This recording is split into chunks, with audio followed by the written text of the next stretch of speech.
നമസ്കാരം. സോഷ്യൽ മീഡിയയുടെ കാലമാണിപ്പോൾ. അപ്പോൾ പിന്നെ തിരഞ്ഞെടുപ്പിലും സോഷ്യൽ മീഡിയയ്ക്ക് വലിയ സ്വാധീന ശക്തിയുണ്ട് എന്ന് പ്രത്യേകം പറയേണ്ടതില്ലല്ലോ. തിരഞ്ഞെടുപ്പിൻ്റെ തീയതി പോലും പ്രഖ്യാപിച്ചിട്ടില്ലെങ്കിലും അതിനു മുന്നേ സൈബർ ഇടങ്ങളിൽ രാഷ്ട്രീയ പ്രചാരണം ഏറെ അതിശക്തമായി തന്നെ നടക്കുന്നുണ്ട്. 10 വർഷം മുൻപുള്ള UDF ഭരണകാലത്തെ വിവാദങ്ങളും വീഴ്ചകളും ഓർമ്മിപ്പിച്ചുകൊണ്ട് LDF പുറത്തിറക്കിയ മകനെ തിരിച്ചു വരല്ലേ എന്ന പ്രചാരണം ഏറെ ചർച്ചയായിരുന്നു. UDF കാലത്തെ ഇരുണ്ട കാലം എന്ന് വിശേഷിപ്പിച്ചുകൊണ്ടായിരുന്നു LDF ഈ ക്യാമ്പയിന് തുടക്കമിട്ടിരുന്നത്. എന്നാൽ ഇപ്പോൾ സമാനമായ രീതിയിൽ LDF സർക്കാരിന്റെ കാലത്തെ മന്ത്രിമാരുടെയും MLA-മാരുടെയും വീഴ്ചകൾ ചൂണ്ടിക്കാട്ടി സമാനമായ രീതിയിൽ UDFും ഇതേ മാതൃകയിൽ പോസ്റ്റർ പുറത്തിറക്കി തിരിച്ചടിച്ചിരിക്കുകയാണ്. പിണറായി വിജയൻ, മുൻ ആരോഗ്യവകുപ്പ് മന്ത്രി KK ശൈലജ, ഇപ്പോഴത്തെ ആരോഗ്യവകുപ്പ് മന്ത്രി വീണ ജോർജ്, പൊതുമരാമത്ത് മന്ത്രി മുഹമ്മദ് റിയാസ് തുടങ്ങിയ ഓരോ മന്ത്രിമാരുമായി ബന്ധപ്പെട്ട വിവാദങ്ങളും അഴിമതി വിഷയങ്ങളും ഉൾപ്പെടെ കുത്തിപ്പൊക്കിക്കൊണ്ടുവന്നാണ് UDF തങ്ങളുടെ പ്രചാരണം ഏറെ ശക്തമാക്കുന്നത്.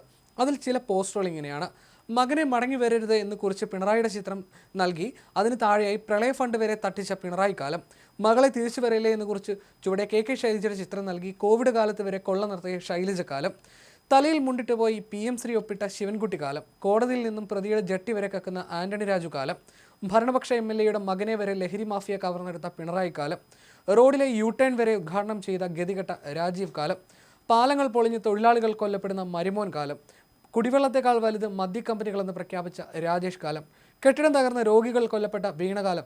ഇങ്ങനെ പോകുന്നു UDFിൻ്റെ പ്രചാരണം. കൊടുത്താൽ കൊല്ലത്തും കിട്ടുമെന്ന് പ്രതികരിച്ചുകൊണ്ടാണ് UDF അണികളിൽ പലരും ഇതിന് കൂടുതൽ പ്രചാരം നൽകുന്നത്.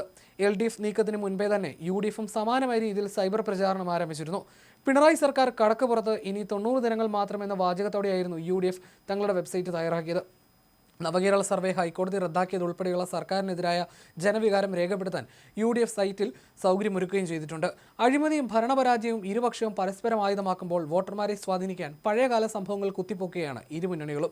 LDF സർക്കാരിന് ഹൈക്കോടതിയിൽ നിന്ന് നവകേരള സർവേയുടെ കാര്യത്തിൽ ലഭിച്ച തിരിച്ചടി UDF ആഘോഷിക്കുമ്പോൾ ഉമ്മൻചാണ്ടി സർക്കാരിന്റെ കാലത്തെ വിവാദങ്ങൾ കാട്ടി LDF പ്രതിരോധം തീർക്കുകയാണ്. UDF കാലത്തെ ഇരുണ്ട കാലം എന്ന് വിശേഷിപ്പിച്ചുകൊണ്ടായിരുന്നു LDF തങ്ങളുടെ ക്യാമ്പയിന് തുടക്കമിട്ടത്. വെബ്സൈറ്റിൽ 21 ഉപപേജുകളിലായി പഴയകാല വിവാദങ്ങളെക്കുറിച്ചുള്ള വീഡിയോകളും റിപ്പോർട്ടുകളും ഉൾപ്പെടുത്തിയിരുന്നു.